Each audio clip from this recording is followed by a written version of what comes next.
आमेन। बैठ जाओ अपने स्थानों पर, आत्मा में खड़े रहो खुदा के साथ, ताकि हम इन सब बातों को सीखें, परमेश्वर के पवित्र वचनों को, जो हमारे लिए सिर्फ और सिर्फ परमेश्वर के वचनों में ज्ञान में ही जीवन है, संसार में नहीं। आमेन। ऊंचा बोलो हालेलुया। सुनो, देखो ध्यान से। हम लोग जब चुने जाते हैं तो चुने जाने के बाद हमें समझ चाहिए कि हमारा चुने जाने का मतलब क्या है। अब परमेश्वर ने मुझे जब बुलाया है, चुन लिया अपने राज्य में, तो अब मैंने क्या करना है, कैसे विश्वास करना है, या मेरी धार्मिकता क्या है, मेरे जीवन में उसकी आज्ञाएं क्या है, वो मुझसे क्या चाहता है, ये तुम्हें समझ चाहिए। अब चुने जाने के बाद बाइबल में एक जगह पर लिखा, अगर तुम अपने चुने जाने को सिद्ध करने का भली भांति जतन करोगे तो कभी भी ठोकर नहीं खाओगे। हालेलुया। है ना। जैसे मान लो संसार में कोई आर्मी में चुना गया, कोई इंजीनियर बनने में चुना गया, कोई और सरकारी जॉब में चुना गया, तो उसके बाद वो क्या करता है, वो ध्यान रखता है कहीं मेरी जॉब ना चली जाए। उस जॉब में क्या करना है, अपनी ड्यूटी को ध्यान देता है। अगर पकड़ा गया आगे पीछे हुई ड्यूटी तो डिसमिस कर सकते हैं, है ना, मुझे निकाल सकते हैं उस जॉब से। तो इसलिए वो अपनी जॉब जो भी चुना जाता है उसके बाद वो ध्यान देता है। तो इसलिए, है ना, जैसे एक बलीवर का विषा, एक पास्टर का विषा, पास्टर भी जो सेवा करता है उसको भी समझ चाहिए मुझे सेवा कैसे करनी है। कल मैं अजनाला में था और अजनाला में मैं काफ़ी सारे पास्टर से मीटिंग कर रहा था। हमारा जो क्रूसेड है राजा सांसी में, उसके लिए, तो वो रिवाइवल मीटिंग के लिए जब मैं वहां पर था तो मैं एक बड़ी शिक्षा उन्हें दे रहा था पास्टर्स को, ठीक है, ताकि उनका मन अच्छा हो, ताकि वो लोग परमेश्वर का अच्छा काम करें। क्योंकि अगर हमारा मन सही नहीं है, एक पास्टर का मन सही नहीं है, तो ये बात याद रख लेना, उसके द्वारा जो लोग होंगे वो भी उन्नति नहीं करेंगे, वो आगे नहीं बढ़ेंगे। अगर उसका मन सही नहीं है तो अगर वो दूसरों पर हाथ रखेंगे तो उसके जीवन में जो जो चल रहा है वही लोगों में ट्रांसफर हो जाएगा। इसीलिए लोगों पर हाथ रखने से पहले खुद अपने आप को क्या करना पड़ेगा, सिद्ध करना पड़ेगा। हालेलुया। कितने लोगों, इसीलिए तुम लोगों ने कभी भी किसी से हाथ नहीं रखवाना। ऐसे नहीं, गली में कोई पास्टर आया, कोई बलीवर आया, कोई भी आया, वो कहता लाओ मैं तुम्हारे लिए प्रेयर करूं, और तुम शुरू कर दो, हाँ कर दो जी। बिल्कुल नहीं करना। तुमने परमेश्वर पर भरोसा रखना और परमेश्वर के साथ चलना है। जब तुम्हें ले हैंड करवाना, पेपर बनाओ, करवाओ। जब तुम्हें स्पिरिट में लगे कि मुझे अगुवाई आई है कि ले हैंड करवाना है, यहां से करवाओ, ठीक है। ये पॉइंट तुम लोगों ने याद रखने हैं सबने। और अभी मेरा एक क्वेश्चन है आप लोगों को, इससे पहले कि मैं, वचन तो स्टार्ट हो चुका है, लेकिन 1 मिनट की प्रार्थना करो आंख बंद करके। इन वचनों के लिए जो तुम सुन रहे हो, परमेश्वर से कहो कि परमेश्वर पिता, तेरा पवित्र वचन, तेरा पवित्र कलाम जो बहुत प्रीशियस है, कीमती है, खुदावंद मेरे जीवनों में ठहर रहा है। आज का वचन मेरे लिए स्पेशल, खास है। ये वचन मुझे छुएगा, मेरे हृदयों की पट्टियों पर लिखा जाएगा, क्योंकि ये मेरे जीने का आधार है। इसी से मैं जीवन पाऊंगा, इसी से मैं तेरी इच्छा पूरी करूंगा और तुझ में बना रहूंगा। और मेरा विश्वास है इसे कोई अंधकार की शक्ति चुरा ना पाएगी, क्योंकि ये मेरे लिए, मेरी बुद्धि खुल चुकी है, मैं एक्टिव हो चुका हूं। मुझे बहुत सारी बुद्धि, ज्ञान, समझ से आप ब्लेस कर चुके हो। ऐसा हो चुका है, प्रभु यीशु मसीह के नाम से आमीन ऊंचा बोलते हुए। सुनो तो देखो, आज के बाद इस मिनिस्ट्री में चाहे कोई पढ़ा लिखा हो चाहे अनपढ़, वो परमेश्वर के वचनों से भरा रहेगा। मेरा यह दावा है, मेरी स्पिरिचुअल उन्नति का यह दावा है कि यहां पर अनपढ़ लोग भी ये नहीं कहेंगे कि मुझे वचन सुनता हूं, समझ नहीं आता, मेरे अंदर बैठता नहीं है, मुझे समझ नहीं आती। जाओ, ये मेरा दावा है।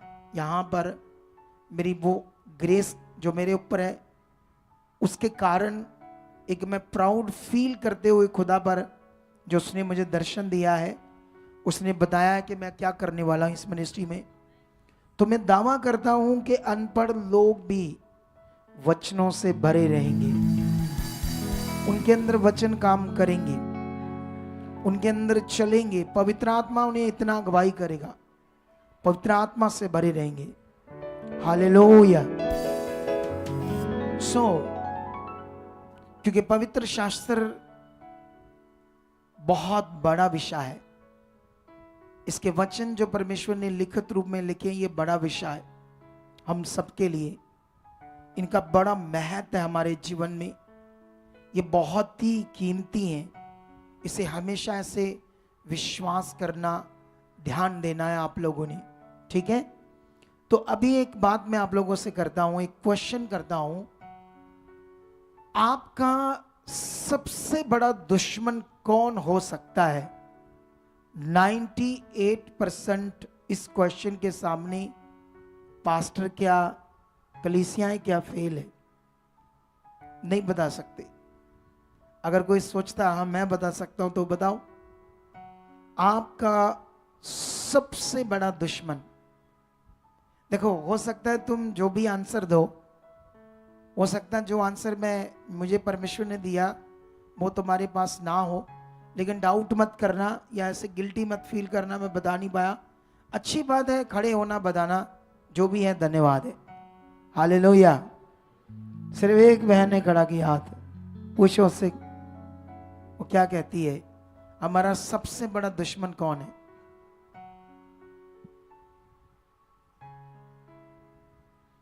हालेलुया।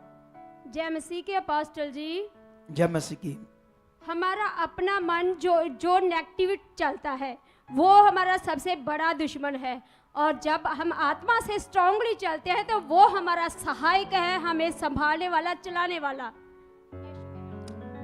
गुड, बैठ जाओ। सुनो, देखो ध्यान से। ये काफी हद तक इसने सही आंसर दे दिया, क्योंकि आंसर ये है कि हमारा शारीरिक जीवन, तो वो शारीरिक जीवन कहाँ? मन में ही है।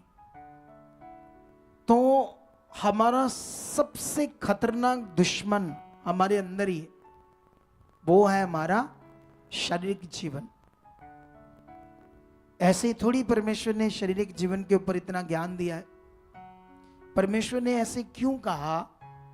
शारीरिक मनुष्य परमेश्वर के आत्मा की बातों को ग्रहण नहीं कर सकता। बाइबल में लिखा जो शरीर पर मन लगाते हैं, फिर लिखा शरीर पर मन लगाना तो मृत्यु है, फिर लिखा जो शारीरिक दशा में है वह परमेश्वर को खुश नहीं कर सकता। हालेलुया। कितनों को बात समझ आ रही है? सबसे बड़ा दुश्मन हमारा कौन है? हमारा शारीरिक जीवन। कितने लोगों को यह बात समझ आ रही है? आप जानते हो, बाइबल में एक जगह पर लिखा है, ये प्रेरित पौल लिखता है या बोलता है, एक जगह पर प्रचार करता है इस्राएलियों के बीच में, यहूदियों के बीच में। उन्हें कहता है कि प्रतिज्ञाएं भी तुम्हारी थी और पुरखा भी तुम्हारे और मसीह भी तुम्हारे वंश से ही पैदा हुआ, और फिर भी तुम्हारे शारीरिक जीवन के कारण तुम इसे समझ नहीं पाए। हालेलुया। जो चीज उनके लिए थी, जो खास उनके लिए थी, जो परमेश्वर उनके लिए था, मसीह उनका लिए था, भविष्यवक्ता उनके लिए था, सब कुछ उनके लिए था, लेकिन उसको वो ले नहीं पाए। उसका कारण था उनका शारीरिक जीवन।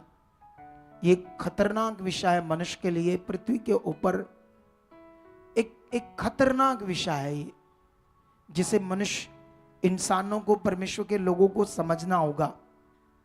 जब तुम्हें ये समझ आएगी तो तुम्हारे लिए एक ऑप्शन है, तुम उससे बाहर आ सकते हो, है ना। जैसे मान लो किसी को कैंसर हो गया, तो कैंसर से बाहर आने के लिए एक ट्रीटमेंट है, कीमोथेरेपी। ठीक है, हालेलुया। कितनों को बात समझ आ रही है?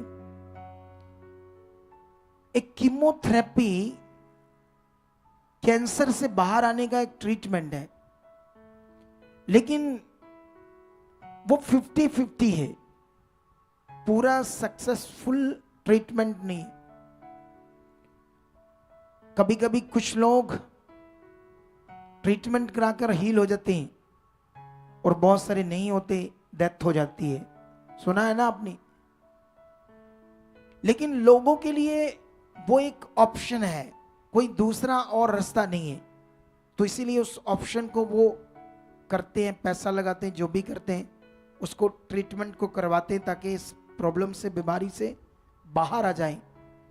शारीरिक जीवन से बाहर आने का हल है हमारे पास, परमेश्वर का वचन, परमेश्वर का ज्ञान, परमेश्वर की समझ, परमेश्वर का पवित्र आत्मा। लेकिन अगर वो जो हल है उस पर हमने ध्यान नहीं दिया तो फिर हम शरीर में रह जाएंगे। अगर हम शरीर में रह गए तो फिर जो कुछ तुम्हारे लिए बहुत अच्छा रखा है परमेश्वर ने, क्योंकि परमेश्वर ने तो अपना सारा काम पूरा किया है। वचन में लिखा, प्रभु यीशु मसीह जब क्रॉस पर चढ़े, अपना शरीर तोड़वाया, अपना पवित्र लहू बहाया, तो उसके बाद जैसे यीशु मसीह अपने प्राण छोड़ता है, प्राण छोड़ने से पहले यीशु कहता है, इट इज कंप्लीट, सब कुछ पूरा हुआ। हालेलुया। परमेश्वर ने जो हमारे लिए सब कुछ पूरा किया है, आज कलीसियाएं उसे अपने जीवन में देख नहीं पा रही। कुछ कलीसियाएं कुछ देख भी रहे हैं, कुछ लोगों को हीलिंग मिलती है, डिलीवरेंस मिलता है, छुटकारा मिलता है, जिनको मिलता है फिर हालात में जाते हैं। उसका एक ही कारण है, वो है शारीरिक जीवन। ये एक खतरनाक विषय है। इसमें जो हमारी सही बुद्धि है वो काम करना बंद कर देती है और गलत बुद्धि स्टार्ट हो जाती है, और तब हमें कोई सही चीज समझाए तो उसके बाद हमें वो उल्टा समझ आता है। जैसे आप दुनिया में जाओ, दुनिया को जाके गुड न्यूज दो, तो जब तुम गुड न्यूज देते हो प्रभु की, उसके राज्य की, तो उनको ये ज्ञान क्या समझ आता है? उल्टा समझ आता है, क्योंकि वो शारीरिक है। इस दुनिया में हमारी प्रार्थना से लोग बचते हैं। जब तुम अपनी प्रार्थनाओं में रहोगे, अपने नगर के लिए, अपने गांव के लिए, अपने शहर के लिए, इसमें बहुत सारे लोग बच चुके हैं, लोगों की बुद्धि पर पर्दा हट चुका है। परमेश्वर तेरे लोग बचा। अगर तुम इतने ईमानदार हो, परमेश्वर के साथ अपनी प्रार्थनाओं में जागते रहते हो, रूहों को बचाने की सेवा में ध्यान देते हो, तो ये बड़ा विषय है।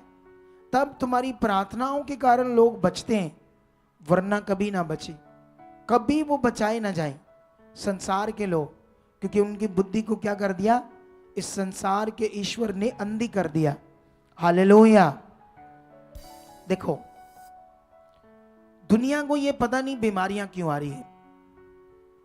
बीमारियां दो तरफ आ रही है, वैसे दो तरफ नहीं, सारियां बीमारियां पाप के कारण आ रही है। हालेलुया।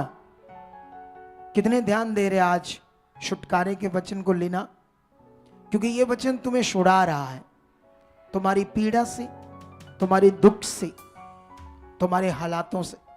अगर इसे तुम पकड़ रहे हो तो बड़े से बड़े बीमारियों से बाहर आ जाओगे, बड़े से बड़े हालात तुम्हारे जाते रहें। परमेश्वर तुम्हें वो सुख शांति देगा, क्योंकि उसने वादा किया है, जो शांति मैं तुम्हें दूंगा वो तुम्हें संसार नहीं दे सकता, ऐसे प्रभु यीशु मसीह ने कहा है। वो शांति, वो सुख परमेश्वर के पास है। वो कैसे है, इसे हमें समझना होगा।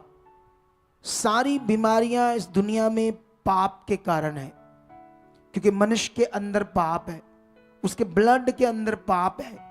सुनो ध्यान से इस ज्ञान को। पाप करने से बीमारियां उत्पन्न होती है, पाप करने से। और पाप हमारी जिंदगी में, कुछ लोग अनजाने में पाप करते रहते हैं, उन्हें अच्छे से ये नहीं पता होता पाप क्या है। कभी कभी हम बुराई करते हैं, चुगली करते हैं, निंदा करते हैं, ये भी हमें श्रापित करती है। बाइबल में एक वचन है, मैं तुम्हारे लिए पढ़ाना चाहता हूं ताकि तुम्हें ये बात समझ आए, फिर हम और आगे चलेंगे। आज के इस टॉपिक के द्वारा मेरा विश्वास है तुम आत्मा से भरकर जाओगे, एक जबरदस्त जीवन को पाओगे। हालेलुया, ऊंचा बोलोगे हालेलुया। तुम अपने आप बोलोगे तो मजा आएगा। तुम्हें बुलवाना पड़ता है ना, अभी जब तुम आत्मा से भर जाओगे तुम्हें बुलवाना नहीं पड़ेगा, तुम अपने आप बोलते जाओगे। ये मत्ती 15 का वचन है 18 से। प्रभु यीशु मसीह ने उस वक्त अपने चेलों को समझाया। ये यहूदियों फरीसियों के बीच में एक ऐसी घटना हुई। उस घटना के बाद जो कुछ उसने उनके बीच में बताया, फिर चेलों ने उसका जब आंसर मांगा तो उस आंसर में से ये एक हमारे लिए भी शिक्षा है। मत्ती 15 का 18 में लिखा है, पर जो कुछ मुंह से निकलता है वह मन से निकलता है, वही मनुष्य को अशुद्ध करता है। क्योंकि बुरे विचार, हत्या, पर स्त्री गमन, व्यभिचार, चोरी, झूठी गवाही, निंदा, ऐसे ऐसे और भी बहुत सारी बातें मन ही से निकलती है। हालेलुया। और मैंने आज तुम्हें कहा तुम्हारा सबसे बड़ा दुश्मन कौन है? हमारा शारीरिक जीवन। सबसे खतरनाक दुश्मन, सबसे खतरनाक ये विषय है आपका शारीरिक जीवन। क्योंकि मुझे याद है, मैं आज से कोई लगभग 6 साल पहले की बात होगी, एक मैं लड़की को जानता हूं, वो वर्शिप करती थी बड़ी अच्छी, और मुझे परमेश्वर ने उसका दर्शन दिखाया था कि वो दुनिया में एक टॉपर होगी, एक बड़े लेवल पर वो वर्शिप करेगी। लेकिन शैतान क्या करता है, कंटिन्यू प्लान करता है लोगों के जीवन में उन्हें गिराने के लिए, ताकि उनके जीवन में परमेश्वर का मकसद पूरा ना हो। पास्टर को भी गिरा सकता है, विश्वासी को भी गिरा सकता है, किसी को भी गिरा सकता है जो रेगुलरली परमेश्वर की इच्छा पर ध्यान नहीं देता। उसने ध्यान नहीं दिया।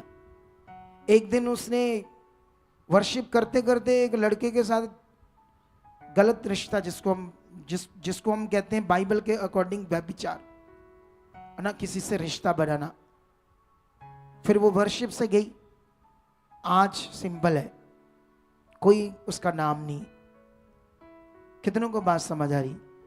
खतरनाक दुश्मन हुआ ना उसका शारीरिक जीवन। बोलो, कहां उसने करना क्या था?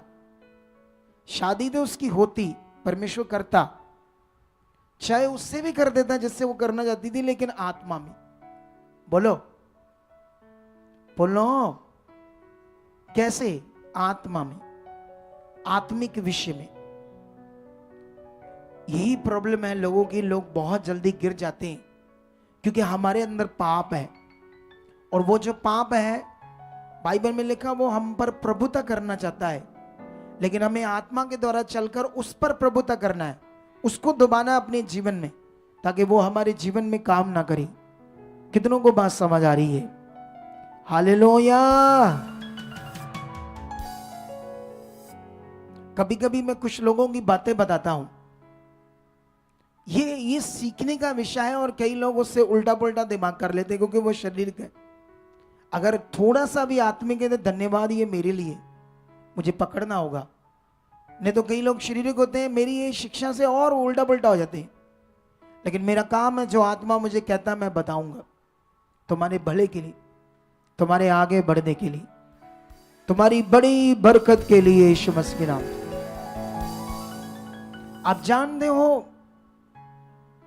जब अब कोई अगुआ आपके ऊपर होता है, परमेश्वर आपके ऊपर कोई अगुआ देता है, जैसे आप पर मुझे दिया है, तो कई बार क्या होता है, चाहे पास्टर लगा लो, चाहे कलीसिया लगा लो, किसी बात में उस अगुए के प्रति भी कुछ ना कुछ बोलते हैं आगे पीछे, जबकि वो कौन है जिसके द्वारा तुमने सीखा है। तुम्हें कुछ पता नहीं था, तुम्हें जीने के बारे में पता नहीं था, विश्वास के बारे में पता नहीं था। अगर तुम आज खुश हो तो उसके सिखाने से, समझाने से, लेकिन ये भी शरीर है कि आप ताकि आगे ना बढ़ो। कितनों को बात समझ आ रही? एक पिछले दिनों में एक बहन वर्शिप करती थी, आई फिर भटक गई, पता नहीं अब कहाँ है, कैसे भटके, क्या कर रहे होंगे, क्या हालात होगा या ना होगा, परमेश्वर जानता होगा, क्योंकि वो शरीर थी, शरीर में थी, इसीलिए उसके साथ ऐसा हुआ। अगर मेरे मुंह से आने वाले वचन को इज्जत देती, आदर देती, जैसे मैंने कहा था वैसे मान दी, तो परमेश्वर से ऊंचा करता है यीशु मसीह के नाम। कितनों को बात समझ आ रही है? ये टॉपिक बड़ा पावरफुल है। मुझे कल रात को स्पेशल ये वचन देने के लिए खुदा ने प्रेरित किया, मुझे मेरे अंदर ये वचन दिया कि इसकी बड़ी जरूरत है मेरे बच्चों को, इसे बताओ। इसीलिए मैंने कहा ये मिनिस्ट्री तुम्हें फलवंत करेगी, अनपढ़ लोग भी वचन का प्रचार करेंगे। यहां ऐसी ग्रेस यहां पर परमेश्वर की है, और वो पावर तुम्हें इस्तेमाल करेगी। तुम्हें बने रहना इन बातों पर ध्यान रखकर। हालेलुया। सुनो इधर देखो, हम बाइबल में बहुत कुछ है शरीर और आत्मा के ऊपर सीखने वाला। मैं तुम्हें कितनी उदाहरणें दूं, कितने राजाओं के बारे में समझाऊं। आप जानते हो दाऊद बाइबल में सबसे पावरफुल राजा गिना गया, लेकिन बाइबल ये कहती है वो भी दुष्ट की जुक्ति में आकर फंसा, वो भी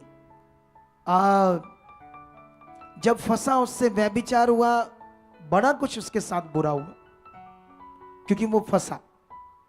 क्योंकि हम यहां से सीखते हैं ना कि कब शरीर काम करता है, लेकिन उसकी क्वालिटी ये थी कि उसने जल्दी अपने आप का मन फिराया और परमेश्वर के वचनों को पकड़ कर रखा, वफादारी से बढ़ता गया, जिससे जितना उसका लॉस हुआ उसके बाद परमेश्वर ने उसे बढ़ा तो बढ़ाया। एक पावरफुल राजा गिना गया है, सब राजाओं से ताकतवर राजा गिना गया है उसकी भक्ति के कारण। लेकिन फिर भी जब वो फंसा, उसका लॉस हुआ, उसका नुकसान हुआ। आप जानते हैं जब अब्राहम और लूत, और अब्राहम लूत को गाइड करता था एज ए टीचर, है ना। जैसे मान लो मैं आपको टीच करता हूं, जैसे हो सकता है मेरा भाई है एक पास्टर यहाँ बैठा है, रियल में एक ही माँ से हम दोनों जन्मे, मैं उसको भी गाइड करता हूं, तो मैं ऐसे इस नाते से क्या हुआ, उसका अगुआ हुआ ना, टीचर। तो लूत चाहे भतीजा था, लेकिन फिर भी अब्राहम उससे टीच करता था, और बाइबल कहती है वो बड़ा फलवंत हो रहा था। लेकिन एक बार लूत और अब्राहम दोनों के नौकरों के बीच में झगड़ा होता है, जमीन को लेकर, बिजनेस को लेकर, कामों को लेकर। और ये झगड़े का कारण था लूत, क्योंकि अपने नौकरों के सामने कुछ ना कुछ वो ऐसी बातें करता था अब्राहम के खिलाफ। शरीर का जीवन चेक करो, अब्राहम ऐसा है, अब्राहम वैसा है, क्योंकि अब्राहम उससे ज्यादा रिच हो रहा था, ज्यादा फलवंत हो रहा था। अब्राहम का दिल साफ था, वो आत्मा में था। लेकिन झगड़े का कारण था मालिक की खुसर फुसर बातें, फालतू शारीरिक बातें उनके अंदर थी, जिसकी वजह से झगड़ा होता है। फिर वो अलग अलग होते हैं। लेकिन उसके बाद क्या होता है, बाइबल ये कहती है कि 5 राजाएं और 4 राजाएं के बीच में युद्ध होता है, और जिस तरफ लूत रहता है सदोम और अमोरा की तराई में, उस तरफ के 5 राजा और दूसरी साइड के 4 राजा इनको जीत लेते हैं। सोचो 5 राजा हार जाते हैं 4 राजाओं से। 5 राजाओं की फौज भी उनके साथ, पत्नियां भी, पैसा धन दौलत उनके पास, और लूत भी फंस जाता है बंदी बनाकर, उसे भी अपने साथ, उसके सारे नौकरों शाकरों को, चीजों को वो ले जाते हैं। जब अब्राहम को ये बात समझ आती है, सुनने में आती है, सिर्फ 318 जो युद्ध में निपुण किए थे उसने आत्मा से परमेश्वर के साथ चलाकर, 318 लोगों के द्वारा वो उन राजाओं से युद्ध करता है। सोचो इतने बड़े राजा, इतनी फोर्स, 318 क्या है इसके युद्ध करने वाले लोग। लेकिन इसके साथ कौन था? अब्राहम के साथ कौन था? परमेश्वर। लेकिन जब अब्राहम उसे छुड़ाता है, ले आता है, उन्हें मारता है राजाओं को, उसे फिर भी नहीं समझ आती कि इसके ऊपर कैसी ग्रेस है। हालेलुया! कि मुझे इसके अधीन रहना चाहिए था, जो ये समझाता था मुझे मानना चाहिए था। उसे ये भी नहीं समझ आती कि ये 318 लोगों से इतने बड़े राजाओं को पराजित कर देता है, तो इसके ऊपर एक ग्रेस है। जब तक वो उस ग्रेस के नीचे रहा, वो भी फलवंत होता रहा। लेकिन बाइबल कहती जब उस ग्रेस से बाहर जाता है अपने शरीर के कारण, तो नाशित होता है। हालेलुया! क्या होता है? नाशित उसका परिवार क्यों होता है? क्योंकि इतना बड़ा काम देखे भी उसकी इच्छा में चलना, उसकी अधीन रहना, फिर भी नहीं उसने माना। उसके बाद वो जिस देश में रहता है वहां इतना पाप बढ़ जाता है कि सारे मर जाते हैं। अब्राहम की भी आधी फैमिली खत्म हो जाती है। कितना कुछ, सॉरी अब्राहम नहीं, लूत के साथ कितना नष्ट होता है, उसकी चीजें, धन दौलत सब कुछ खत्म हो जाता है, सिर्फ अधीन ना रहने की वजह से। कितनों को बात समझ आ रही है? अधीन रहना एक बड़ा विषय है, जिसे तुम क्या करते हो, राइट डायरेक्शन में रहते हो। अधीन रहने से जब कोई भी बंदा, चाहे यहां वर्शिप करते हैं, चाहे टीम है, कैमरा करने वाले हैं, सेवा करने वाले, अगर अपने आप को अधीन मानकर कर रहे हैं, तो ये राइट जो मैं बताऊंगा या बोला जाएगा, ये पकड़कर करेंगे तो ये राइट बढ़ते जाएंगे। जब ये शारीरिक होंगे, अपनी बात करेंगे, अपने तरीके से चलेंगे, फंसेंगे। शैतान इन्हें फंसाएगा, आगे पीछे करेगा। समझ आ रहा है या नहीं आ रहा आज आपको? लेकिन यहां पर यह विषय आपको पकड़ना होगा कि हमारा सबसे बड़ा दुश्मन कौन है। हालेलुया! हमारा शारीरिक जीवन। मैं आज तुम्हें अफिसियों से युद्ध के विषय में पढ़ाऊंगा। इसके लिए तुम्हें मैं आज खास पॉइंट्स सिखाऊंगा जो तुम्हें पकड़ने होंगे अपने जीवन में। हालेलुया! ऊंचा बोलो, और ऊंचा बोलो, हालेलुया! यह अफिसियों का हम 6 अध्याय पढ़ेंगे आज। इसको आज इस चैप्टर को, युद्ध के विषय में अच्छे से सीखना होगा तुम्हें। ठीक है? क्या तुम अच्छे से सीखना चाहते हो आज इस वचन को? ठीक है, तो हम पढ़ेंगे अफिसियों चैप्टर 6 उसका 10 वचन से। लिखा है, इसलिए प्रभु में और उसकी शक्ति के प्रभाव में बलवंत बनो, परमेश्वर के सारे हथियार बांध लो कि तुम शैतान की युक्तियों के सामने खड़े रह सको। बाइबल में परमेश्वर का वचन है हमारे लिए कि तुम परमेश्वर में और उसकी शक्ति के प्रभाव में क्या बनो, मतलब उसके पावर, जो परमेश्वर की पावर है। हालेलुया! जो पावर एलिया के अंदर काम करती थी, उसके धार्मिकता के कारण, उसके अच्छे रिश्ते के कारण, उसके विश्वास के कारण, उसके भरोसे के कारण जो पावर एलिया के अंदर काम करती थी, बाइबल में लिखा उस पावर से वो उस टाइम सरकार मसीह लोगों को सता रही थी, जैसे आज भी। हालेलुया! तो उस सरकार भी उन लोगों के साथ थी जो गलत लोग थे। उस समय एक बाल देवता था, मतलब शैतान। बाइबल में लिखा है कि वो बाल जो था, लोग इजरायली या अन्य जाति, बीच में इजरायली भी उसको मानते थे। बेवकूफ बन जाते थे। उनका मानना था कि जितनी बारिश होती है, बादल आते हैं, आकाश से वर्षा होती है, सूरज की जो ऊर्जा है, हवा है, सब चीजों पर जो अधिकार है उस बाल का है। आग पर भी, हर चीज के ऊपर उसका अधिकार है।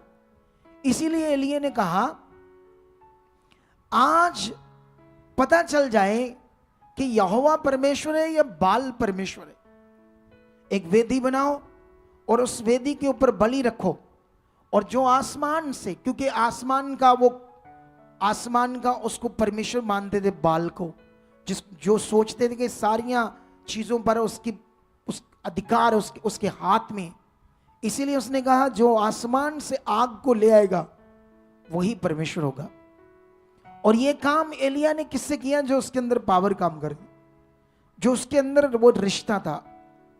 बाइबल कहती एलिया के बारे में जितना मुझे समझ आए, एलिया को ना तो उसने बाइबल में शादी की, ना उसने कभी किसी को बुरी नजर से देखा।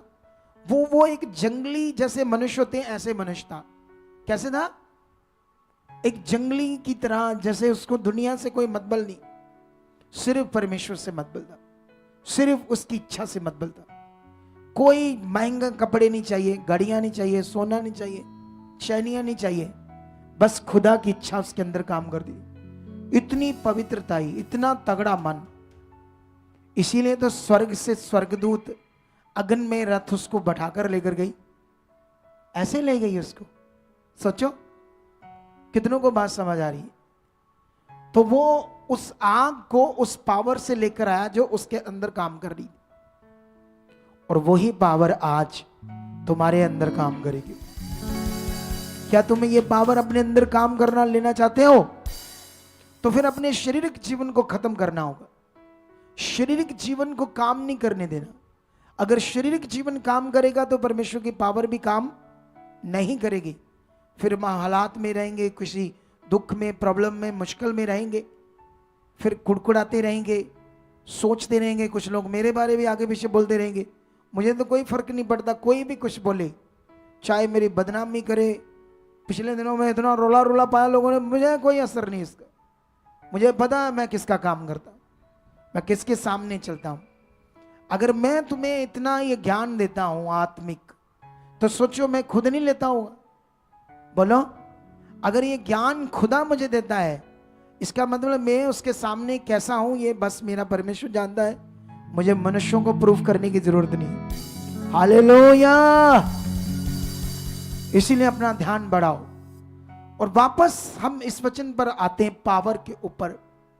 वचन में लिखा उसकी शक्ति, उसकी पावर और उसके प्रभाव में क्या बनो? किसने बनना? ये बलवंत तुमने।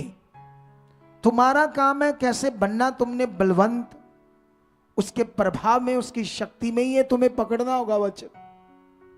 ये ऐसे नहीं बना जाएगा, ऐसे ओ परमेश्वर परमेश्वर परमेश्वर मेरे ते दया कर, मैंने पावर दे दे, पावर दे दे, पावर दे दे, पावर। ऐसे नहीं, ऐसे मांगने से नहीं ये होगा। ये प्रैक्टिकली जीवन जीने से पावर काम करेगी। हालेलुया। कितनों को समझ आ रही है? ये प्रैक्टिकली परमेश्वर के साथ चलकर पावर काम करती है। अगर ये बात शद्रक, मेशक, अबेदनगो को पता ना होती तो आज हम पढ़ रहे होते ऐसे। कैसे पढ़ रहे होते? उन्होंने मूर्ति के आगे मत्था नहीं टेका और परमेश्वर के लिए अपनी जान दे दी। वो जब जलते हुए आग के भट्टे में फेंके गए, उनकी हड्डियां सड़गी, सवा हो गई, पर उन्होंने परमेश्वर शैतान के सामने घुटने नहीं टेके। फिर ऐसे प्रचार कर रहे होते। बोलो, वो भी अच्छा होता कि परमेश्वर के लिए जान दे दी। फिर हम ऐसे प्रचार कर रहे होते। लेकिन हम ये प्रचार कर रहे हैं कि उनके अंदर वो पावर को इतने अच्छे से प्रैक्टिकल करना जानते थे। उन्होंने वो पावर प्रैक्टिकल जीवन जी के अपने जीवन में उसको देखा, इसीलिए आग उन्हें जला नहीं पाई। आमीन। ऊंचा अपना ध्यान देकर रखो। अभी तुम्हें जिस दिन तुम्हारा आमीन अपने आप निकला ना, समझ लेना मेरे प्रचार का पूरा असर तुम्हारे ऊपर है। ये बात को याद रखना, शद्रक मेशक प्रैक्टिकली जानते थे कि ये पावर कैसे काम करी, मांगने से काम नहीं करी।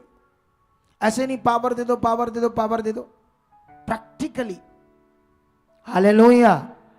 तो इसलिए ये वचन पावर का मैंने तुम्हें समझा दिया है।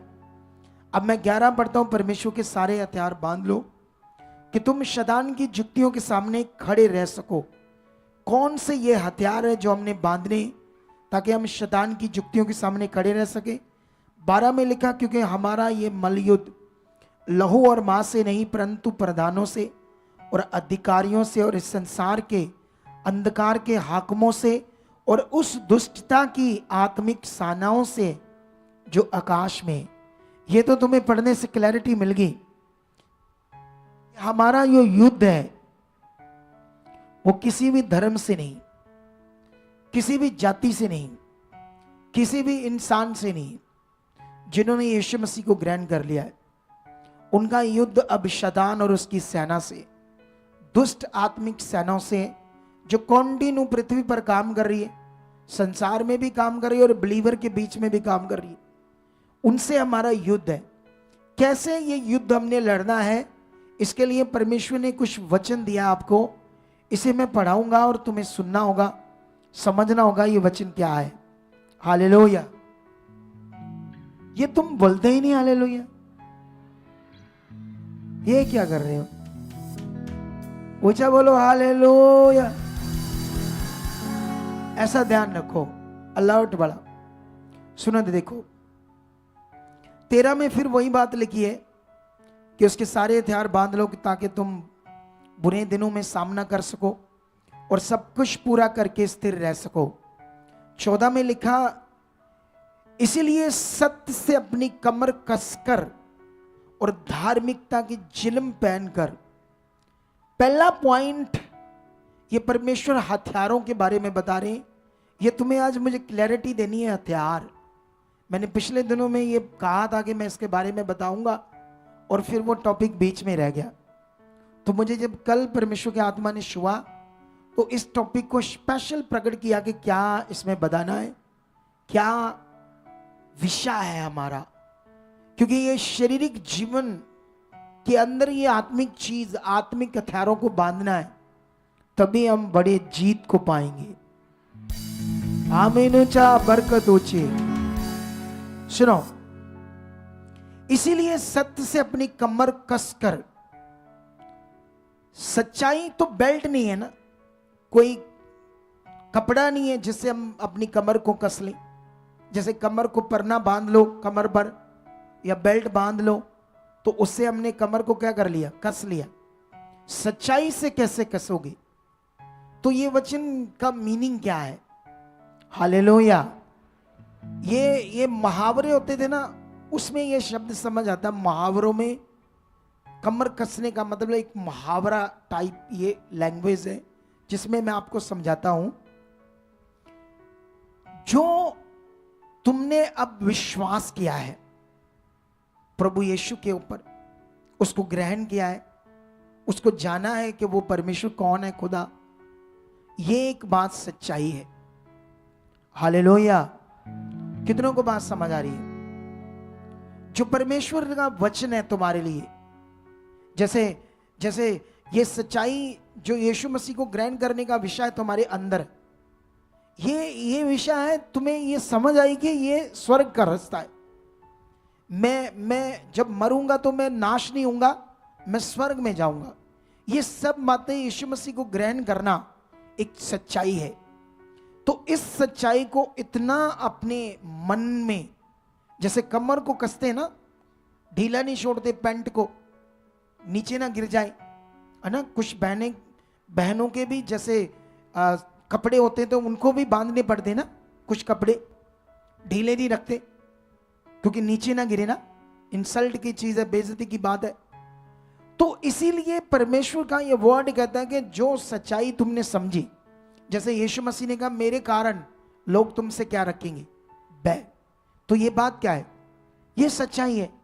तो हर वो वचन जिसमें हम समझते हैं, जैसे तुम्हारी चंगाई का विषय, तुम्हारे छुटकारे का विषय, तुम व्हील चेयर पर हो, तुम कैंसर में हो, तुम बेड पर हो, तुम चल नहीं सकते, तुम हालातों में हो, तुम गरीबी में हो, लेकिन वचन में लिखा वो तुम्हारी हर एक घड़ी को पूरा करेगा, तुम्हें नीचे नहीं रहने देगा, ऊंचा करेगा, तुम में पूछ नहीं सिर ठहराएगा।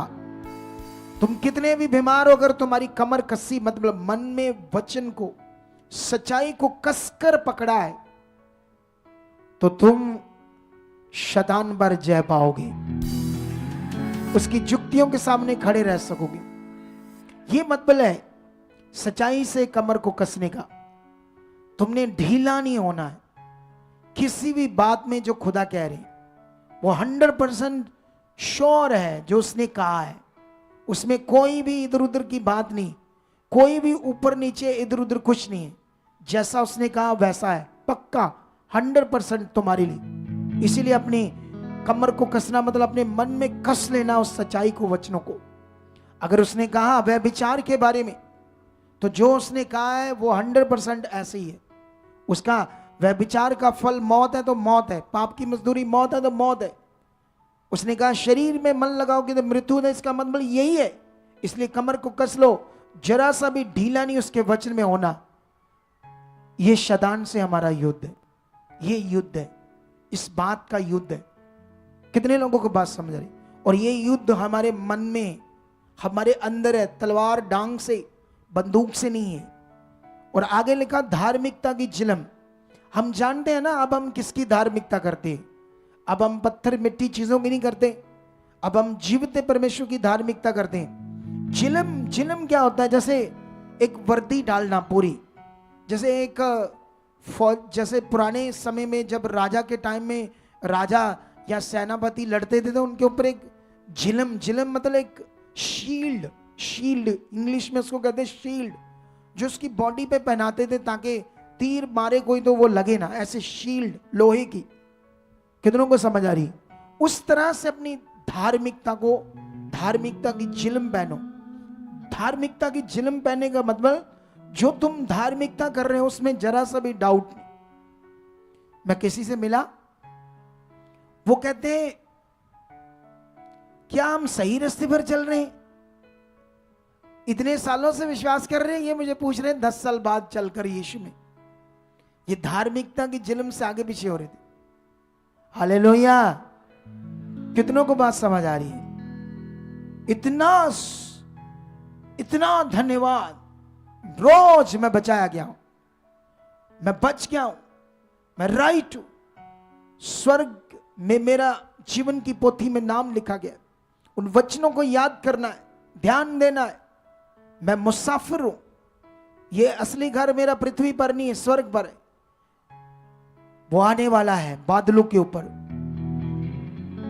लाड़िए नी खिंच लेते आ रही, तेरा लाड़ा आने वाला है। ये पिछले दिनों में गाना गाया था ना, ये वाला सॉन्ग, धार्मिक सॉन्ग। ये बात को सीखो, वो आने वाला भूलो मत।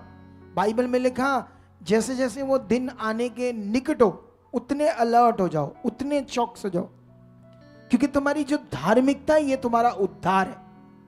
इसी से तुम स्वर्ग में जाओगे। हालेलुया! इसलिए इसको चिलम की तरह, एक ऐसे शील्ड की तरह, एक ऐसी जबरदस्त लड़ाई जब होती थी तो वो शील्ड पहनते थे। जबरदस्त जब युद्ध होता था, वो वाली शील्ड लोहे की, उसको कहा अपनी जिलम। तुम्हारे अंदर परमेश्वर की धार्मिकता का ऐसे मैथ होना चाहिए, ऐसे नहीं नॉर्मल। जैसे धार्मिकता का मतलब क्या होता है? जैसे आज तुम संगति में आए हो, ये तुम्हारी धार्मिकता का एक पार्ट है। जब तुम्हें परमेश्वर ने कहा 10 बजे लाइव होगा और पहली प्रेयर होगी, ठीक है?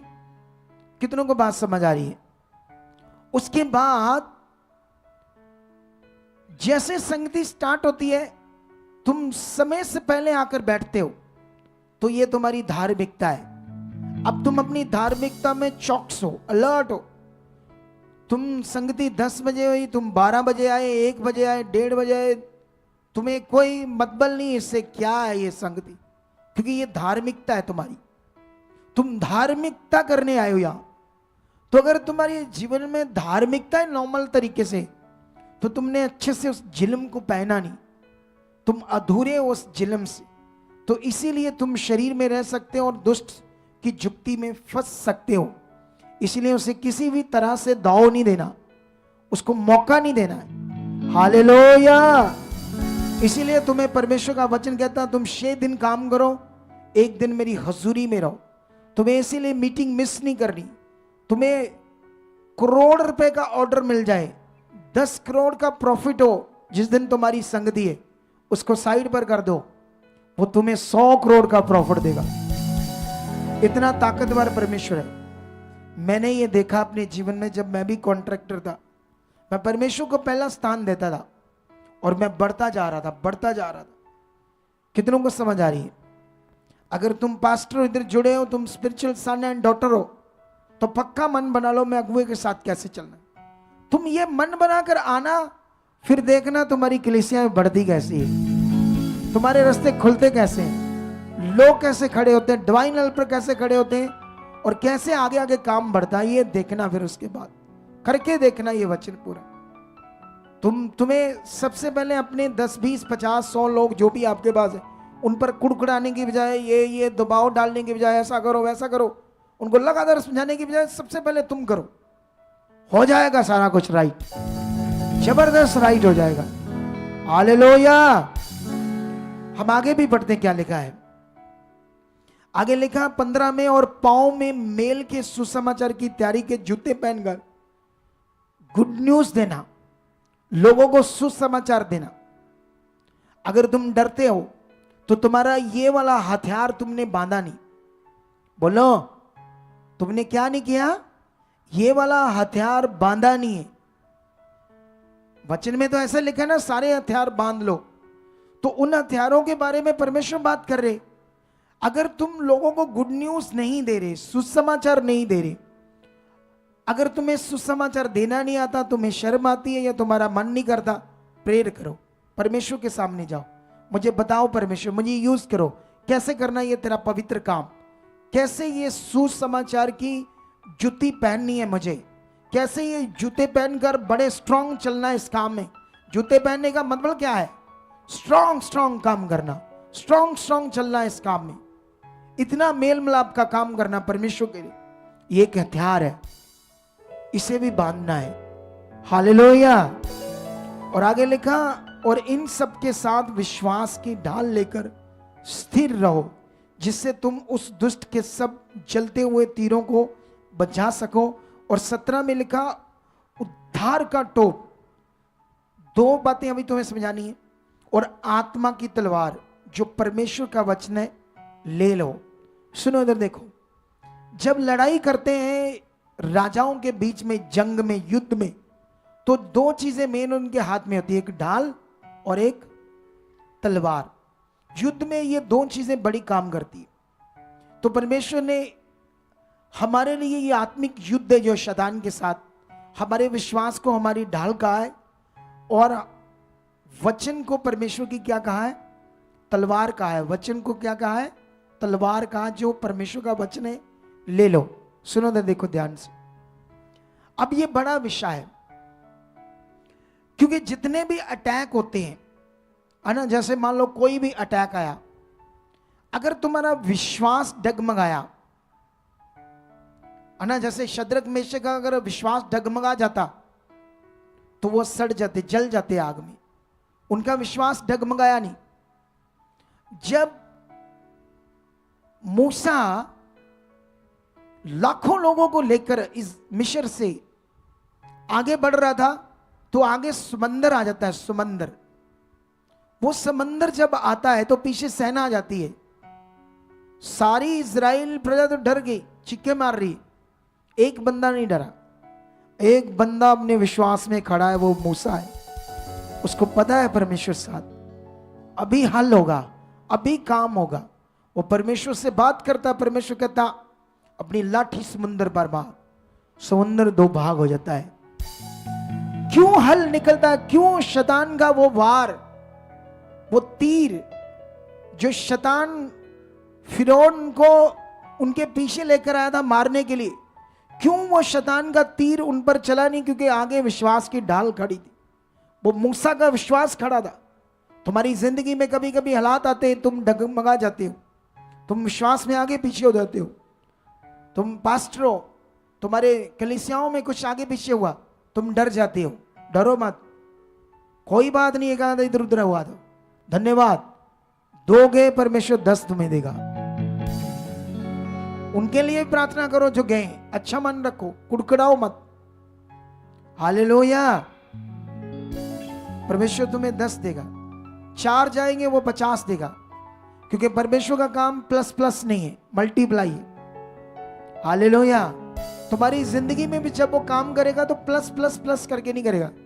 2 गुना 2, 2 प्लस 2 4, 4 प्लस 4 8, इसको मल्टीप्लाई करेंगे 4 को 4 से तो क्या होगा? 16। 16 को 16 से करोगे तो कितना होगा?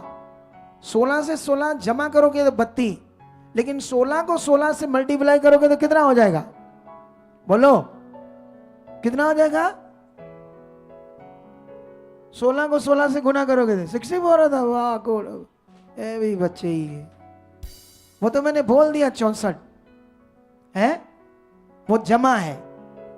16 को 16 से करेंगे, मुझे एकदम है 256, 256।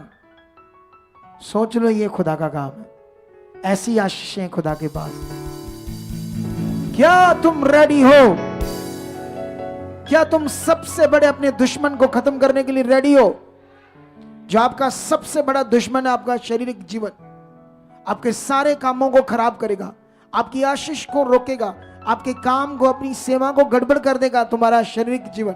इस पर फोकस बनाओ, फोकस कंटिन्यू, इसमें कभी मत फंसना। क्योंकि बाइबल ये कहती है, जब तुम यीशु मसीह को ग्रहण किया, बपतिस्मा लिया, तो उसके साथ गाड़े गए। तुम्हारा पुराना जीवन, शारीरिक जीवन उसके साथ मर गया।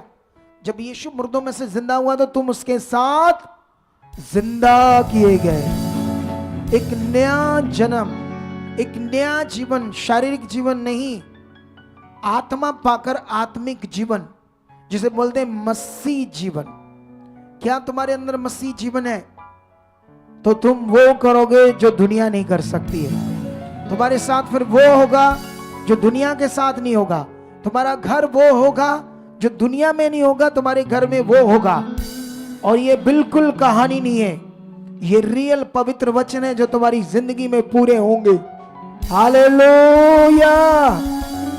वचन, विश्वास तुम्हारी ढाल है। प्रेयर करो, धन्यवाद धन्यवाद प्रभु, मेरा विश्वास आप अच्छा कर चुके हो। पवित्र आत्मा के द्वारा मैं जीवन जी रहा हूं। पवित्र आत्मा के द्वारा एक फल है, 9 फलों में से एक फल है विश्वास। और जो पवित्र आत्माओं के द्वारा एक फल है विश्वास, वो विश्वास यीशु मसीह के अंदर काम करता है। यीशु मसीह ने इतना काम किया, इतना मौत, हालात, जरा सा भी कभी यीशु मसीह का विश्वास ऊपर नीचे नहीं हुआ, क्योंकि वो आत्मा का एक विश्वास था उसके अंदर, और वो तुम्हारे लिए भी अवेलेबल है। तुम इसके लिए प्रार्थना करो, वही विश्वास मेरे अंदर आ चुका है। वही विश्वास आत्मा के द्वारा चलकर मेरे अंदर यीशु वाला, जो यीशु के अंदर था, मेरे अंदर पैदा हो चुका, बन चुका है। तुम रोज प्रेयर करो, रोज इसमें प्रैक्टिकल करो, इसमें ध्यान दो, तो वो एक फल विश्वास तुम्हारे अंदर भी काम करेगा। और फिर होगी वो ढाल, शैतान क्या, उसका बाप भी तुम्हें हिला नहीं पाएगा। कितनों को बात समझ आ रही? उद्धार एक बड़ा विषय, उसको टॉप, उसको क्राउन क्यों लिखा बाइबल में?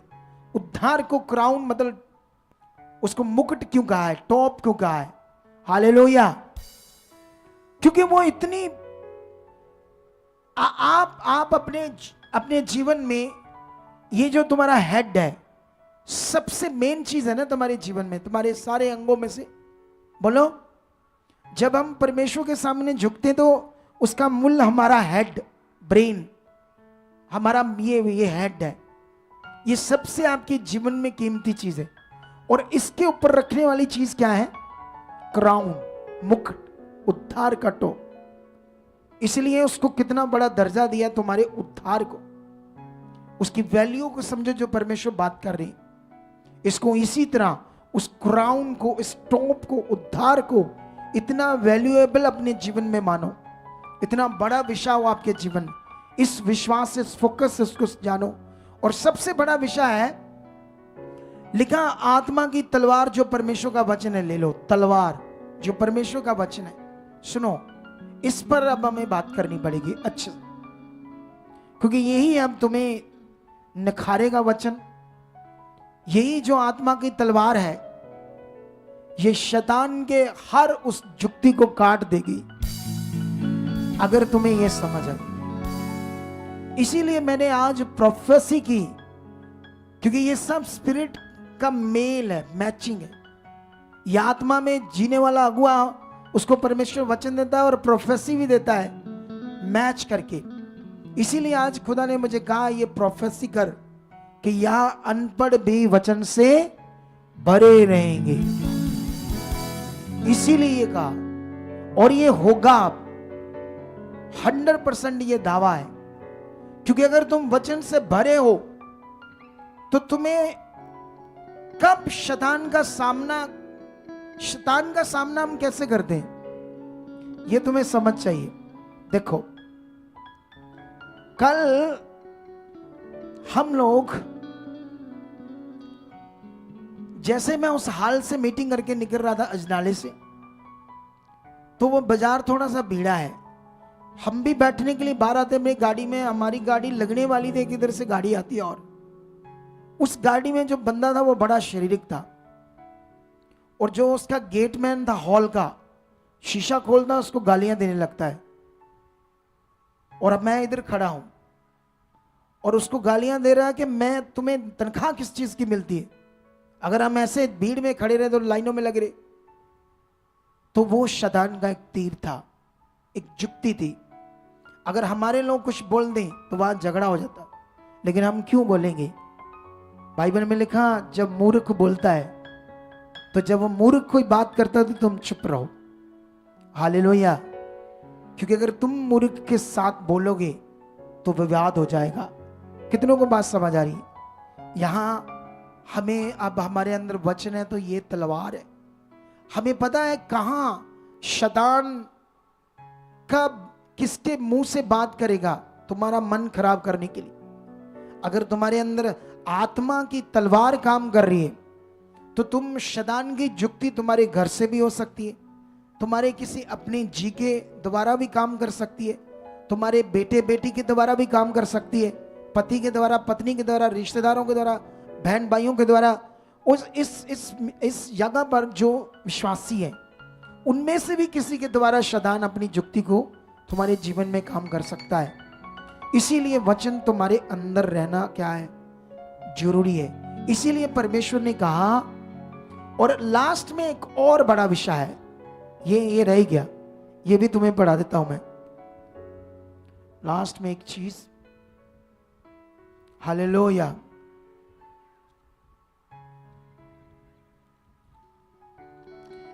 लास्ट में लिखा, हर समय और हर प्रकार से आत्मा में प्रार्थना और विनती करते रहो, इसीलिए जागते रहो कि सब पवित्र लोगों के लिए लगातार विनती किया करो।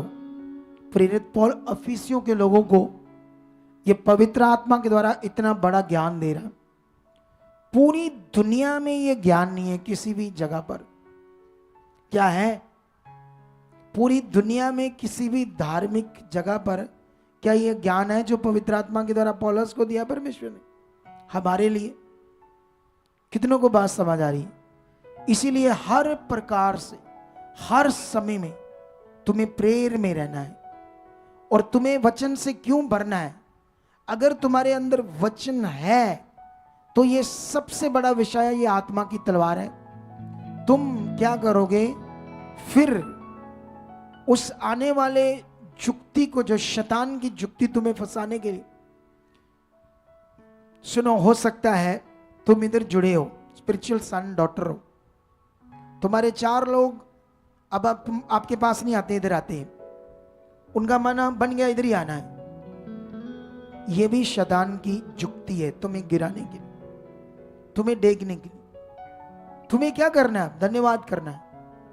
वो तो प्रभु के घर में गए, मेरे अगुए के पास ही गए, डोंट वरी। परमेश्वर पहले से भी बड़ा कर चुका। अगर ऐसा मन है, अगर ये यहां तुम्हें वचन की तलवार चलानी आती है, तो अब तुम्हारे 100 से 50 नहीं 250 होने चाहिए थे, अगर तुम्हें ये तलवार चलानी आती थी। ये नॉर्मल विषय नहीं है, जुक्तियां। हालेलुया। क्या है? ये नॉर्मल विषय नहीं है, ये पकड़ना होगा आज तुम्हें।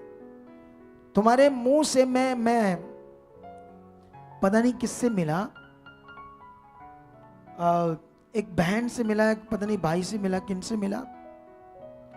तो वो जो भाई था ना, अपनी पत्नी को कुछ ऐसे शब्द बोलता था जो शैतान की जुक्ति थी, और उससे वो डिस्टर्ब होकर वो भी झगड़ा करती थी। ये शैतान की जुक्ति है। तुम में से एक जन को पकड़ना होगा। अगर घर में कोई नहीं पकड़ रहा, एक पकड़ो पहले।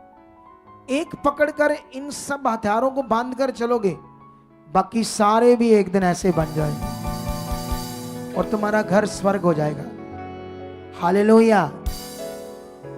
जब शैतान तुम्हारे दिमाग में ये जुक्ति डालता है, तुमने ठीक नहीं होना, तुम्हें सपना आता है तुम बीमार रहोगे, तुम्हें सपना आता है तुम्हारा हालात बना रहेगा, तब तुम आत्मा की तलवार चलाओ उस पर। हालेलुया।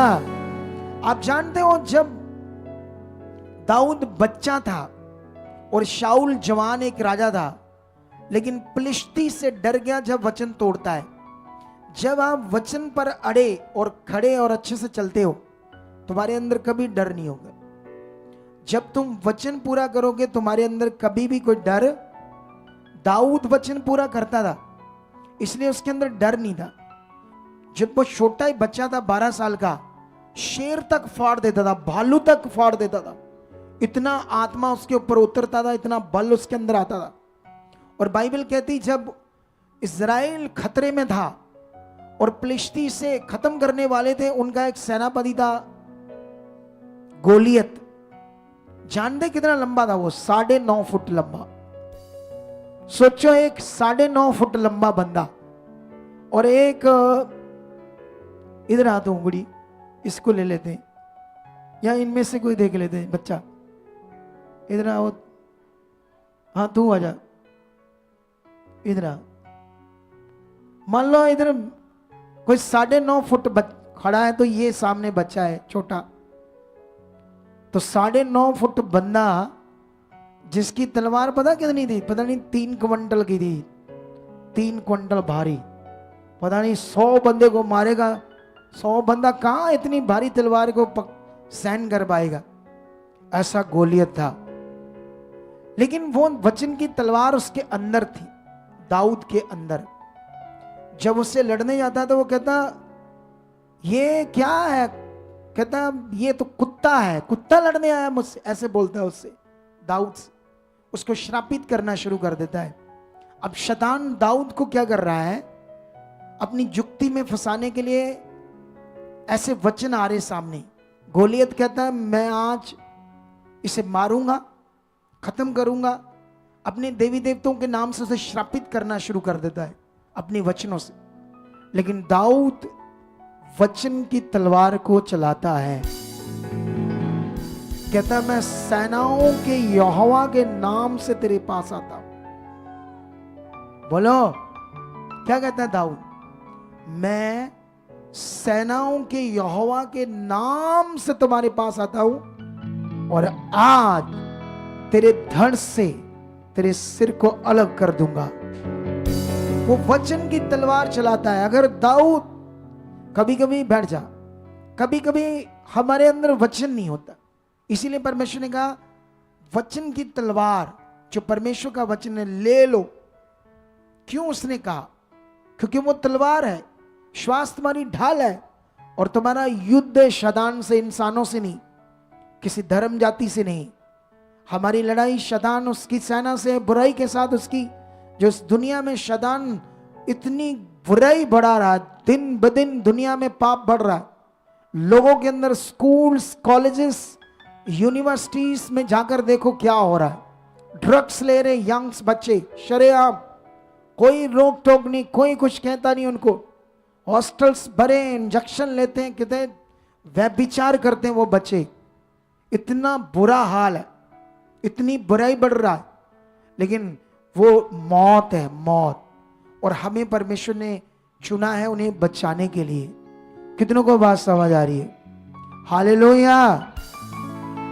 तो क्या तुम इन सब वचनों को पकड़कर अपने शारीरिक जीवन को मारकर आत्मा से भरकर युद्ध लड़ने के लिए तैयार हो? तुम भी जीतोगे, तुम्हारा घर भी जीतेगा और हजारों लोगों को भी जीतोगे।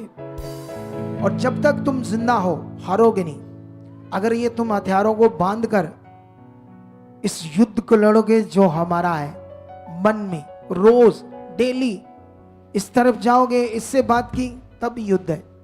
वहां से क्या बात आती है, उधर से क्या रिएक्शन आता है, घर में कोई क्या बात होती है, इधर से कोई क्या बात करता है, ये रोज है हमारे जीवन के। हालेलुया। आई होप, मेरा विश्वास है कि जितने लोगों ने इस बात को पकड़ लिया आज कि मुझे शारीरिक जीवन एक खतरनाक विषय से नहीं जीना, मुझे आत्मिक जीवन जीना है, जितने लोगों ने पकड़ लिया आज, हालेलुया, जितने लोगों ने पकड़ लिया आज, वो बात को सीख लो।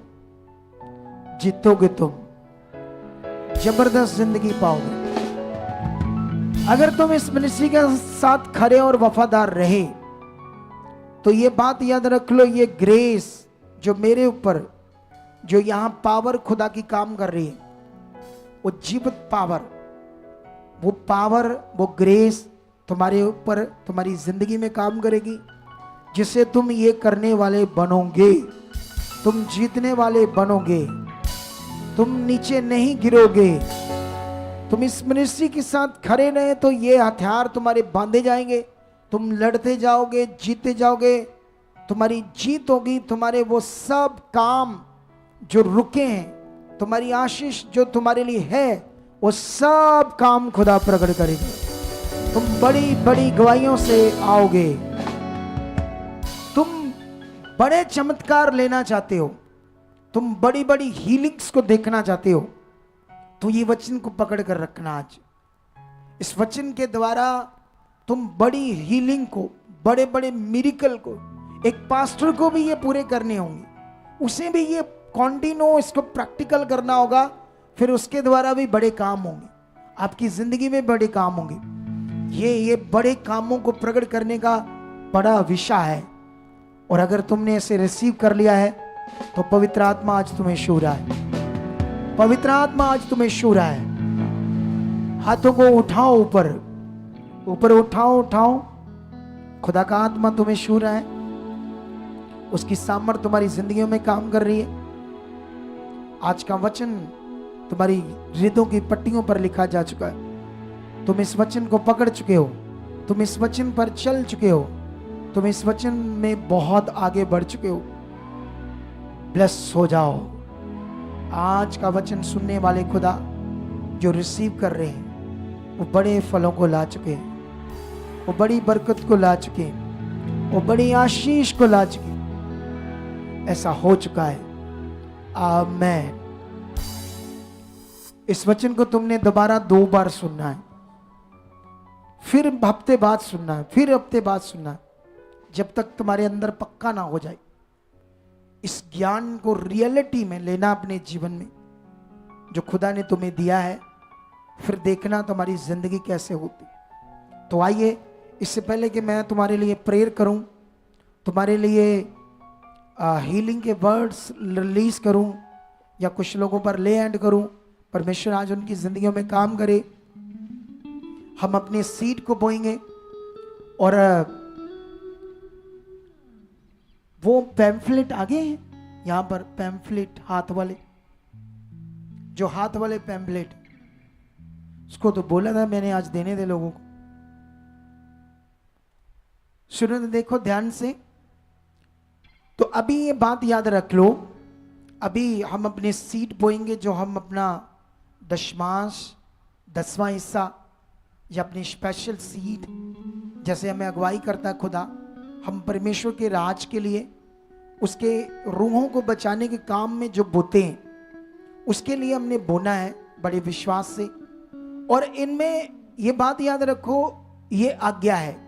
जो मैंने तुम्हें पढ़ाया है ना, इनमें वचन की तलवार, ये भी तो वचन है ना। तुम जितना बोओगे उतना काटोगे, ये भी तो तुम्हारा तलवार है या नहीं? बोलो। वचन है जुड़ा, 2-3 वचन पकड़ लो बस। वचन को कहा है वो तुम्हारे लिए तलवार है। अगर शैतान तुम्हारे ऊपर गरीबी डाल रहा है, तुम्हारे कामों को नष्ट कर रहा है।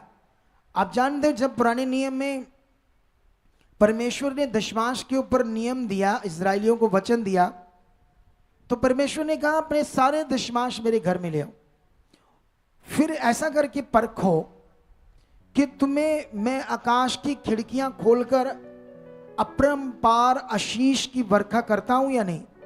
फिर परमेश्वर ने कहा मैं तुम्हारे लिए शैतान को गुड़कूंगा कि तुम्हारे वो कच्चे फल गिराए ना, तुम्हारी दाखिलता को कुचले ना, मैं उसे डांटूंगा। अब कैसे शैतान, अब सोचने वाली बात है, ये बड़ा विषय मुझे आज बोलना नहीं था, क्योंकि पहले ही क्रिश्चियनिटी और मैं डिफरेंट बनता जा रहा हूं थोड़ा थोड़ा। आप समझते हो या नहीं समझते हो मैं जो ज्ञान देता हूं? अब मुझे ये बताओ कि उनकी जो फसलें हैं इजरायलियों के उस समय नष्ट होती थी, शैतान नष्ट करता था। कैसे? सोचो कैसे करता था? शैतान को रात बकरियां बनकर नष्ट करता था, हैं? कैसे करता था? जब मैं ये बोलूंगा तो समझ नहीं आनी, ना संसार को ना क्रिश्चियनिटी को। तूफान से, बारिश से, ऐसी चीजों से वो भी कर सकता है ये चीजें। अब क्रिश्चियनिटी तो मानेगी नहीं ये बात, इसीलिए उसने कहा कि मैं उसे गुड़कूंगा कि वो तुम्हारा ये नाश ना करे चीजें। अब मुझे ये बताओ, ये बड़े विषय गंभीर है, क्योंकि मैं ज्यादा तुम्हें गंभीरता में नहीं डालना चाहता, क्योंकि पहले ही अगर हम छोटे लेवल में स्थिर नहीं हैं तो बड़ी चीजें कैसे बताएंगे हम? बोलो। तो पहले उस लेवल में स्थिर हो जहां जरूरी है, फिर ये बड़ी चीजें टाइम आने पर भी सिखाएंगे आपको। तो इसीलिए परमेश्वर ने कहा था अपने बीज बोना, फिर मैं शैतान को तुम्हारा ये नुकसान होने, तो इसके लिए भी ये वचन है या नहीं? तो ये भी तलवार है ना तुम्हारी आशीष की और शैतान की जुक्ति को तोड़ने की। अब लेना ना लेना किसके हाथ है? हमारे हाथ है, हमारे मन है। इस वचन को पूरा करना है या नहीं करना है? लेकिन करना है तो फिर दिल से करना है, फिर आशीष पाओगे। देखो ये गवाही हुई, अभी तुम्हारे सामने हुई गवाही। तुम्हारे सामने वो एबनॉर्मल पैदा हुआ, अच्छी बुद्धि समझ नहीं थी, परमेश्वर ने ठीक किया। उसका प्रोस्टेट ठीक किया, उसका सड़ा हुआ पैर चोट लगा उसको ठीक किया, उसको रिफ्यूजल आई, परमेश्वर ने उसको इटली का वीजा। ये कहानी है कि तुम्हारे सामने परमेश्वर ने किया है। कब? जब ये वफादारी से आने लगे, अंबाला से लगातार संगति मिस नहीं की, इतनी दूर से भी आने लगे। अभी एक चीज याद रखो आप लोग, इस संडे एक बंदा आया, मुझे मिलाया, टीम ने अच्छे से नहीं मैं मिल पाया, मुझे थोड़ा सा बताया और मुझे भी नहीं याद आया उसकी बात। वो उसका ना क्या प्रॉब्लम थी उसको, है रीढ़ की हड्डी। रीढ़ की हड्डी के मनके जो दब गए तो नस भी दब गई, जिससे वो चल नहीं पाता था। पता ना कितना सीरियस रोग है ये। बड़ा ट्रीटमेंट करा रहा था, बड़ा दुखी था, गरीब बंदा था, काम काज होता नहीं था। तो इधर आया, मैंने जब ले हैंड किया तो परमेश्वर ने से छुआ उसका वो दब्बे मनके, परमेश्वर ने हील कर दिए, ठीक कर दिए। वो चलने लगा, दौड़ने लगा। और उसके बाद वो बिहार से आया 1600 किलोमीटर दूर। सोचो तुम लोकल हो, वहां से 19 लोगों को लेकर आया सुसमाचार देकर।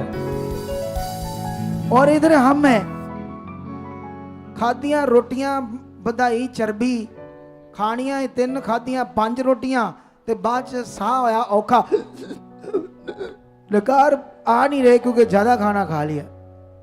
तो मुड़ गए, नींद आ रही, सुस्ती पड़ रही, तो सुसमाचार फिर कहां? सोच कर देखो उसके बारे में। अरे वो बिहार से 19 लोगों को लेकर आया। इस संडे में जो ज्यादा हीलिंग नहीं हो रही थी, इस संडे जो कितने वो, क्योंकि जो बाहर के आते हैं वो पंजाबियों जैसे कपड़े नहीं डालते ना, साड़ियां दूसरे टाइप कपड़े डालते। वही बिहार में ही है झारखंड, पर बहुत सियाने हैं हमारे बच्चे। झारखंड एक सिटी है बिहार की, बिहार एक स्टेट है, ठीक है, सुनो ध्यान से। तो इतनी दूर से आया वो 1919 लोगों को लेकर, सोचो कैसा मन बनाया होगा उसने परमेश्वर के साथ, कितना ये काम करने के लिए ध्यान दिया उसने। जब वो हील हुआ, उसको चंगाई मिली, तो इधर कुछ चंगाई मिलती है, इधर 2 बार आए 3 बार आए चंगाई मिल गई, तो हो सकता है कोई विश्वासी मिला, उसने कहा जय मसीह, हाँ जी हाँ जी हाँ जी हाँ जी, क्योंकि अभी नया है तो जय मसीह बोला, आसपास के लोगों ने सुन लिया तो सारा कपड़े लिबड़ जाने, जय मसीह ना चिकड़ना, कपड़े लिबड़ जाने सब सारे। चंगाई लेने के लिए तुम परमेश्वर के पास आते हो और जय मसीह के बारे हाँ जी हाँ जी हाँ जी हाँ जी ऐसे करते लोग, मैं जानता हूं करते हैं, आत्मा में मुझे पता है। तो फिर अगले फल कैसे लेंगे? पहले दिन से जिसने तुम्हें हील किया, उस बिहार वाले बंदे की तरह झारखंड से जो आया 19 लोगों को लेकर आया इतने विश्वास से, और कितने हील हुए लोग, सोच कर देखो कितने लोग उसको आशीष दी होगी, तेरे कारण हमारा, तू हमको लेकर गया है, देख हमारा भला हुआ, कितना धन्यवाद देते होंगे। सोच कर देखो आप लोग, कितनों को बात समझ आ रही है आज? क्या तुम इस वचन को छोड़ोगे आज? क्या एक भी वचन की तलवार को चलाने के लिए पीछे हटोगे? तभी तुम उसकी जुक्तियों को काटोगे। ये युद्ध है तुम्हारा, अंदर अंदर है, अंदर बाहर नहीं है। ये वचन सारे अंदर पूरे होने तो उसकी जुक्तियां कटनी है, उसके सब जलते हुए तीरों को बचाना है। Are you ready? Are you ready? ऊंचा बोलो, हंस ऊंचा बोलो, ये हालेलुया करते हुए। तो आइए फिर अपने